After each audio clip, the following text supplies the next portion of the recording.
Yes, sir. Surface level, a surface level response to that as well is most of those bids, just by protocol, correct me if I'm wrong, Bruce and Ms. Sims, have to go at least through council to at least open it up, correct? So would they not show up on, they wouldn't show up on the budget or on the agenda? They would not? Hello. Can you get on the microphone, though, so we can hear the answer? So it'll be recorded. Thank you. Help with the answer too. Okay. Well, since I don't work for the city of High Point, I can't speak directly to the city's program, but for most of the municipalities, there is a threshold that triggers whether it requires council approval or not. Okay. That's how it works with the county and with the city of Greensboro, but High Point, I'm not sure if they have the same thresholds, but typically for the county, excuse me, if it's under $300,000 for that bid solicitation, then it does not require to go back through the full council, the county commissioners to get approval. It gets approved by the authority under the county manager, and then he delegates that authority down to the director for the facilities. So any projects that are under $300,000, when they go out for bids and solicitations, when the bids are received and opened, then there is an evaluation process to make sure that they are responsible, responsive bids. And once that evaluation process is completed, the recommendation is then made to award the contract, and it can be awarded at that point. Okay. All right, and then did you have insight into that also? Yes, okay, absolutely. Let me, first of all, applaud you, Chris. Cynthia, I'm sorry. I didn't get a chance to meet you. Mm-hmm. As a county commissioner, we fought to get your position for many years. Thank you. And we finally got there. I am so overjoyed to find that the county commissioners, and this is under the Republican leadership, because when the Democrats, when we controlled the board, we still could not get enough movement to get that position in place. And I always prayed that we would get that. Now, the same thing apply on a city level. The $300,000, all of that is, dealing with the contracting and whether you can let a bid out or whether it has to go out for bids, or whether the purchasing officer can just spend the money and without going out for bid and everything. But I don't know that there's anything that this organization can do. Mm-hmm. A workshop won't do it. Mm-hmm. Unless you're going to do a workshop on lobbying our elected officials to get off their can and get something done.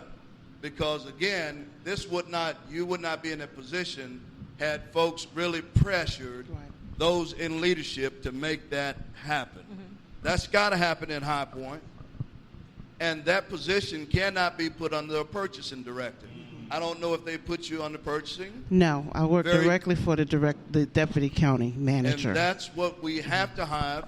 I've seen it happen many a time in municipalities.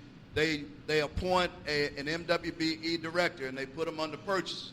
One thing about purchasing directors, you already have contacts. You already have favoritisms. You already have people you do business with, people you let contracts go out to. But if you have that position and it's under a director or it is even with the other directors, then you have the power to do what needs to be done. Okay, so I do have a question, though. So the actual question that she asked was, does High Point have... No. Not at all. Okay. So that's what we really wanted to get to the bottom of with that. So if they don't, that answers the question, which means that there's still a way to do business with the city of High Point, though.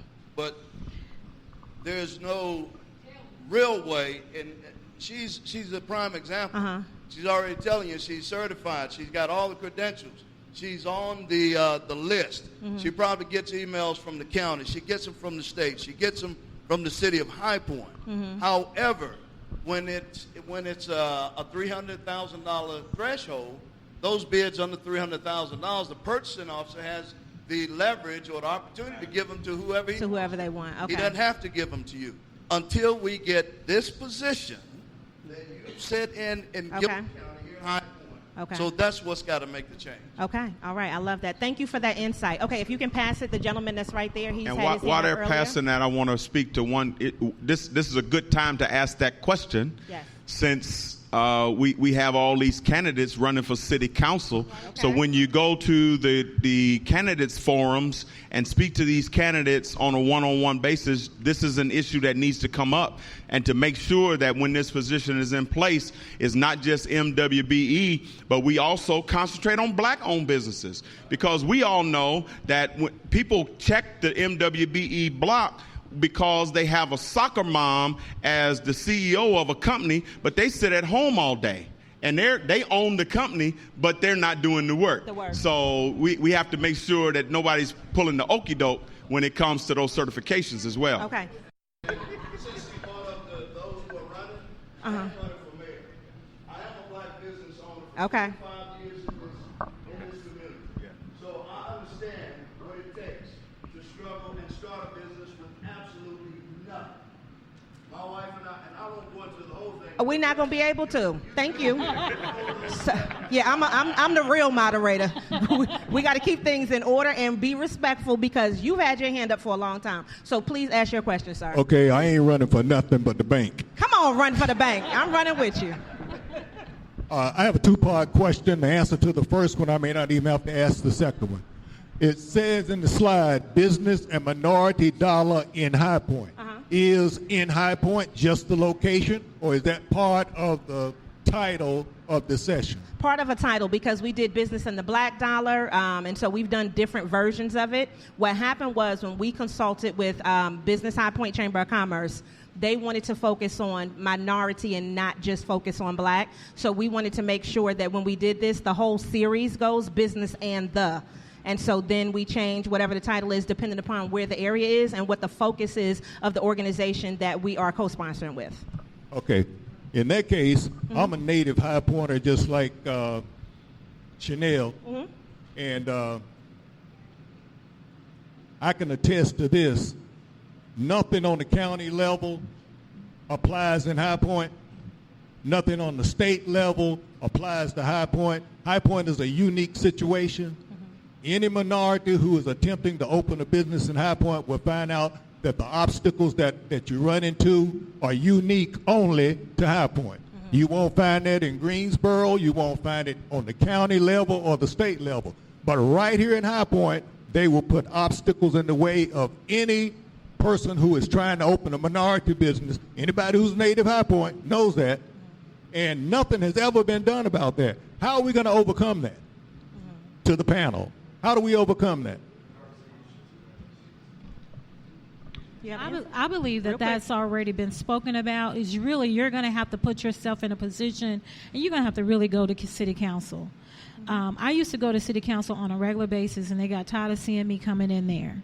But also, you have to make sure your own data is up to par.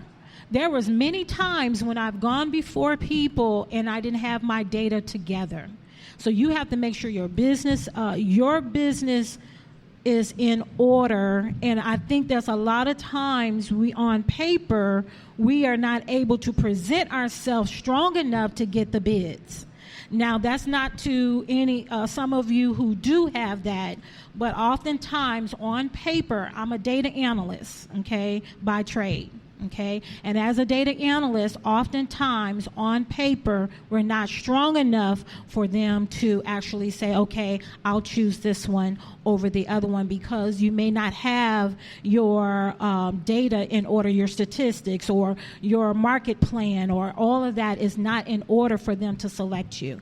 The other thing is when you do go before the city council, and I'm talking personally, not just before the city council, but going to the city to bid on, that information is online. Okay, all that information for the contracts is online, it's in the newspapers, it's there. It is there, but you got to take ownership and show up. Oftentimes, if you show up and they recognize who you are and not just one-offs, I promise you, they'll be like, oh, okay, she's coming again, she's coming again, she's coming again. And it works. and it has worked for me. So that's just an addition to, that's an option, okay? That's an option for, maybe not for everybody, but okay, so we have one, no, sir, did you have a question? But when you go to the city council, you find out the city council is the actual problem. I can't speak to that.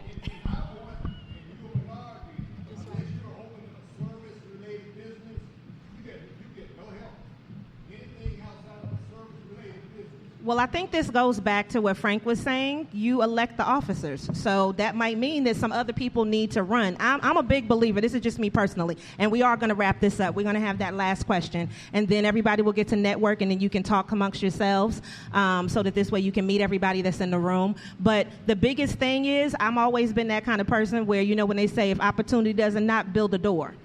I don't believe in something is just not here and I don't want to create it. So you have to take initiative and do some things for yourself. We can't just be in a place where we complain about things, but yet we don't do things. We can't worry about what hasn't been done. Our job is to worry about what we need to do.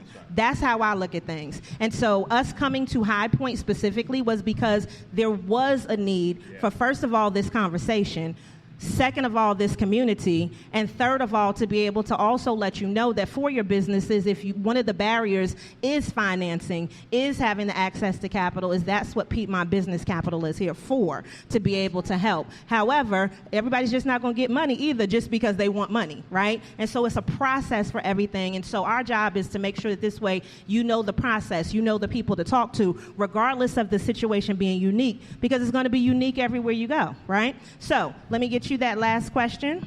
Thank you very much. Good afternoon, everyone. All right.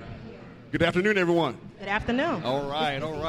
I'm Richard T. Bryson. I'm a real estate appraiser. I opened my office in High Point in July of this year. I've been appraised almost 20 years. So I've been familiar with this area for a long time.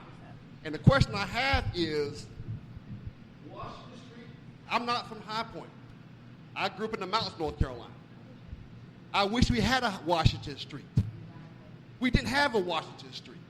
My high school had 1,100 students. 10 of us were black out of 1,100. And I come down and I see a Washington Street. I see a Dudley High School, a Smith High School, a High Point Central, a High Point Andrew High School. Mm-hmm. And I wonder why you're not excited about it. If you're not excited about it, how do you expect me to be excited about it? If you're not excited about it, how do you expect me? And when I come in as an appraiser and I appraise a property, facts are facts. If it's run down, it's run down. Yeah. Mm-hmm. If there's a high foreclosure property, it's high foreclosure. It ain't on the personal. But give me the opportunity to help educate you on what appraisers are looking for when they appraise property, or should be. Because the definition of an appraisal is an opinion of value. That's it. Opinion. Somebody's opinion. So if I come in with a bias already, because I think, well, it's on the other side of the tracks, my opinion is skewed. But you as homeowners and business owners can help shape that opinion if you have the facts. Yes. That's right. But let me tell you something. I love what you said, and thank you. Can y'all give him a round of applause? Because I say all the time that if you don't tell people you're great, they won't think you're great. And part of you being here, if you are from High Point, if you live here, is you telling the story of why people should be here. That's why I asked in the beginning, why are you here? Why did you come? Why did you stay? Because those reasons are intrinsic to those people, but it also flows through everybody else. So when we talk about what's important about your neighborhood, you need to take that into consideration. I'm from New York, and I didn't really even want to claim North Carolina for the longest time. I'm going to be honest with you. But that's because I didn't like being in high school down here. Drastically different, right? But now I'm like a New Carolinian, all right? I live in Greensboro. It's some things that I wish would change in Greensboro, but it's some things that I love about Greensboro. And I'll defend Greensboro in relation to a Raleigh, a Charlotte, a Durham, or whatever, right? And so I think that you have to have that tenacity that makes you proud of where you're at and that makes people want to be here. We can't complain. We have to make change, all right? And then Wilson, he's going to have the final comments. This has been outstanding, you all. This has been so enriching. This is a part of the process. It's a part of the community building that goes into the work that we're doing, right? But if we don't unpack these kinds of conversations and really talk about what the challenges are, it doesn't inform people that maybe have a seat at the table on what topics to address or being